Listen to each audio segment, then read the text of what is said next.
बॉलीवुड अभिनेता अनुपम खेर इन दिनों शिमला में हैं। शिमला से संबंध रखने वाले अनुपम खेर बताते हैं कि छोटे से शहर शिमला से शुरू हुआ उनके सफ़र में आज 530 से ज़्यादा फिल्में कर चुके हैं।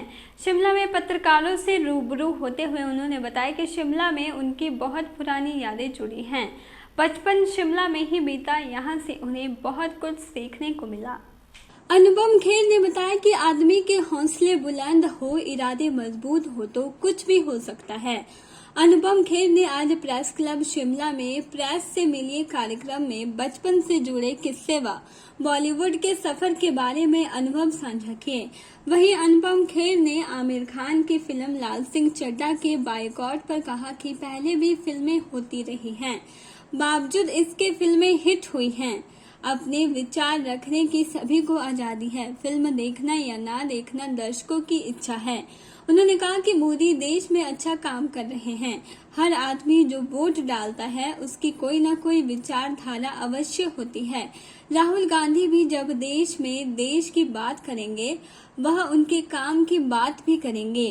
देशभक्ति मन में रखने से नहीं बल्कि कार्यों में दिखनी चाहिए। उन्होंने कहा कि कश्मीर टारगेटिंग किलिंग पिछले लंबे समय से हो रही थी, लेकिन धारा 370 के बाद अभी इनमें कमी आई है। ये प्रेस क्लब मेरे लिए बहुत महत्व रखता है क्योंकि ये मेरी जन्मभूमि से है, मेरे बचपन के बिताए हुए दिनों से है, उस शहर से है जहाँ मैंने बहुत कुछ सीखा है, बहुत कुछ पाया है। और इसी वजह से देश विदेश के अलग अलग प्रेस क्लब्स में मैंने अपनी हाजिरी दी है, बातें की हैं। मगर यहाँ पर मैं लोगों को निजी रूप से जानता हूँ, इसलिए जब शर्मा जी ने मुझे मैसेज भेजा शायद परसों और कल, मैंने कहा कि मैं जाने से पहले ज़रूर करूँगा, पर चूंकि कल यूनिवर्सिटी में फंक्शन था वो लंबा गया और उसके बाद शाम को हम सैर पर आए, फिर रात को मुझे कहीं जाना था, तो मैंने इनसे कहा कि मैं कल कर सकता हूँ।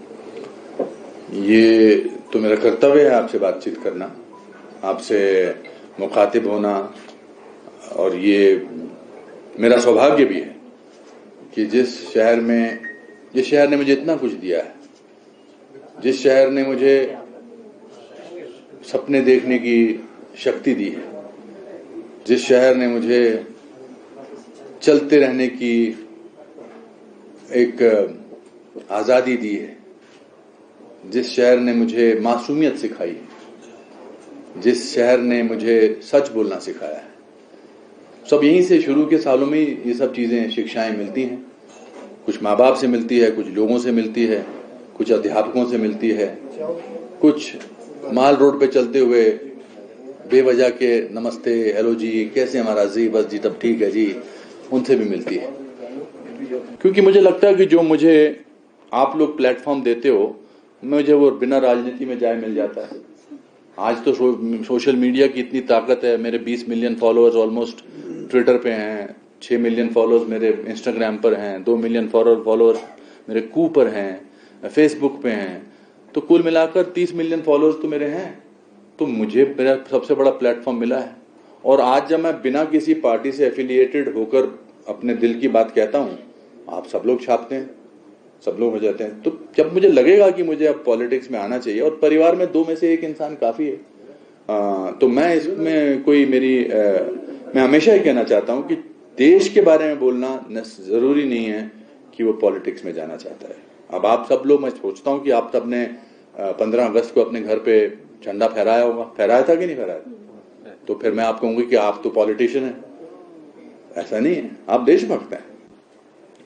बायकॉट करने से फिल्म ना चले ऐसा मुझे लगता नहीं होता है। आज से कुछ साल पहले तो लोग चाहते थे कि मेरी फिल्म का कंट्रोवर्सी हो जाए ताकि फिल्म चले। ये तो बात सब मानते हैं। मैं खुद इस फिल्म इंडस्ट्री से हूँ और मुझे जो भी कुछ मिला है या जो भी मैं आज हूँ, मैं फिल्म इंडस्ट्री की वजह से हूँ। मुझे बहुत प्यार मिला है, तभी मैं कह सकता हूँ कि मैंने 530 फिल्में कर ली हैं। मैं इंडस्ट्री का रिप्रेजेंटेटिव होने के नाते, प्रतिनिधि होने के नाते, अच्छी फिल्म किसी ना किसी तरीके से अपना रास्ता ढूंढ ही लेती है। एक फिल्म मैंने अभी रिसेंटली की है, हालांकि मेरा उसमें 10 मिनट का रोल है, इंपॉर्टेंट रोल है, कार्तिकेय 2। वो शुरू हुई थी 50 स्क्रीन से हिंदी में, आज वो 3000 स्क्रीन पे चल रही है, सिर्फ इसलिए क्योंकि वो प्योर मैजिक है वो फिल्म। अगर फिल्म अच्छी होती तो बॉयकॉट से किसी फर्क नहीं पड़ता, ये मेरा मानना है। अगर हम लाल सिंह चड्ढा की बात कर रहे हैं, हो सकता है कि लोगों को पसंद नहीं आए, वर्ड ऑफ माउथ बहुत इंपॉर्टेंट होता है। हो सकता है उस बायकॉट की जो प्रतिक्रिया थी शायद उससे कुछ 5-10 लोग प्रतिशत नहीं गए होंगे, पर अगर 95% गए हैं तो बाहर आके उन्होंने बोला होगा भी देखो अच्छी पिक्चर है। तो अच्छी चीज अपना रास्ता किसी ना किसी तरीके से ढूंढ लेती हैं, और तो इसलिए आई डोंट थिंक, और सबको अभिव्यक्ति की आजादी, आप ये थोड़ा कह सकते हैं कि कौन है ये लोग जो उनको लगा उन्होंने ऐसा किया होगा। अब मैं कहूं कि ऐसा नहीं करना चाहिए, क्यों नहीं करना चाहिए? बायकॉट बहुत सा, मेरे बारे में बहुत सारी नेगेटिव चीजों के बारे में तब तो मुझे किसी ने डिफेंड नहीं किया, तो मैं किसी को, ऐसा नहीं कि मैं किसी को डिफेंड नहीं करना चाहता, बट आजादी की अगर आप बात करते हैं, फ्रीडम ऑफ एक्सप्रेशन की बात करते हैं, तो फिर आपको आज के ही तरीके से अपनी लड़ाई लड़नी पड़ेगी। अच्छा काम होगा तो 100%। अब आमिर खान साहब ने एक स्टेटमेंट जो दी थी 2015 में इनटॉलरेंस के बारे में, उसके बाद उनकी दंगल फिल्म बहुत अच्छी थी मगर बहुत चली। पीके फिल्म भी शायद उसके पहले ही, उसके आसपास ही चली थी।